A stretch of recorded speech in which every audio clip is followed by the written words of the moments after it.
On va commencer un nouveau chapitre de cours.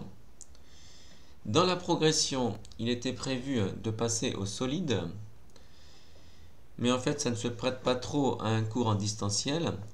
Donc on va plutôt directement passer au chapitre 13, consacré à la découverte du calcul littéral. Et c'est donc ce qu'on va faire aujourd'hui. Donc le calcul littéral. Alors vous voyez, c'est un petit peu bizarre de mettre calcul et littéral, autrement dit du calcul et une lettre.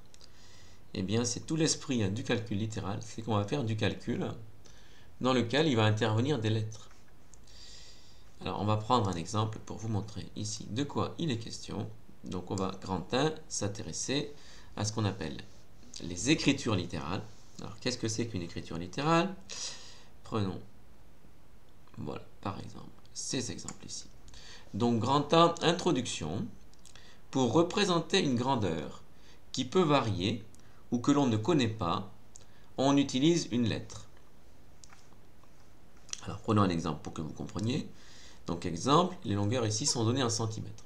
Imaginons qu'on envisage les deux lignes suivantes. Donc, c'est des lignes brisées ici, première ligne brisée. Alors, je ne sais pas exactement quelle est sa taille, mais je sais qu'en fait, les morceaux ici, ils ont la même dimension. Et cette dimension que je ne connais pas, mais qui peut être n'importe quoi en fait. On peut envisager toutes les lignes brisées de ce genre. Et donc, la longueur d'un morceau, je l'appelle x. Et donc là pareil, donc j'imagine que là encore c'est x, hein, c'est le même tiré, donc ici c'est x.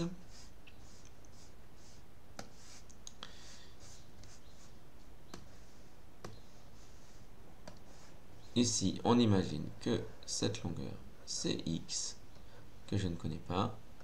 En revanche, on connaît celle-ci qui fait 1,5. Et donc les expressions littérales, ça va être une façon d'écrire quelle est la longueur ici de la première ligne, et ensuite quelle sera la longueur de la ligne 2, sachant que ces longueurs elles varient en fonction, elles dépendent de x. En fait, elles vont être différentes selon la valeur de x. Mais je veux quand même pouvoir les écrire et faire certains calculs avec. Donc regardons la longueur de la première ligne.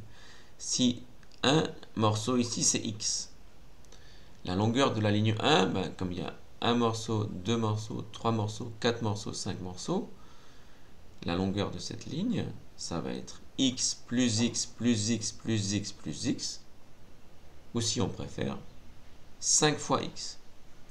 Donc voilà un exemple d'expression littérale.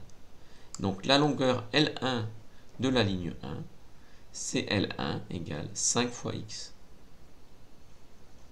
Et on pourrait par exemple regarder qu'est-ce qui se passe quand x vaut 3. Quand x vaut 3, ça ferait 5 fois 3, 15. Mais si x vaut 6, ça ferait 5 fois 6, 30, etc., etc. On a une formule, donc une expression littérale, qui donne la longueur de la ligne en fonction de x, parce qu'il y a une lettre ici dans la valeur ici. Et donc c'est pour ça que c'est ce qu'on appelle une expression littérale. Alors faisons le même avec la ligne 2. Donc avec la longueur de la ligne 2. Alors la ligne 2, il y a différents morceaux. Il y a des morceaux dont on connaît la dimension, dont on connaît la longueur, qui est 1,5, qui se retrouve ici, qui se retrouve ici, qui se retrouve ici. Donc il y a 3 morceaux d'1,5. Et ensuite il y a 2 morceaux de longueur x que je ne connais pas. Et donc la longueur L2, ben, ça va être 1,5 plus 1,5 plus 1,5, donc autrement dit 4,5, plus une partie qui va varier en fonction de x. Comme il y en a 2 ici, x plus x, donc ce sera 2 fois x. Donc la longueur L2 de la ligne 2, ce sera 2 fois x plus 3 fois 1,5, mais 3 fois 1,5, on peut le calculer, contrairement à 2 fois x, c'est 4,5. Et donc la longueur L2 de la ligne 2, c'est égal à L2 égale 2 fois x plus 4,5. Donc voici deux exemples d'expression littérale avec la lettre x. Donc comme je vous l'ai dit, on peut regarder des cas particuliers. Donc regardez par exemple ce qui se passe quand on prend par exemple x égale 3. Mais si x égale 3, la longueur de la ligne 1, c'est 5 fois 3, 15.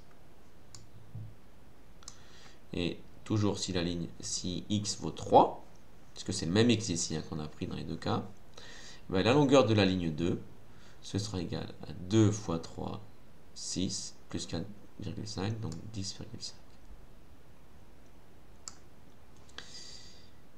Voilà.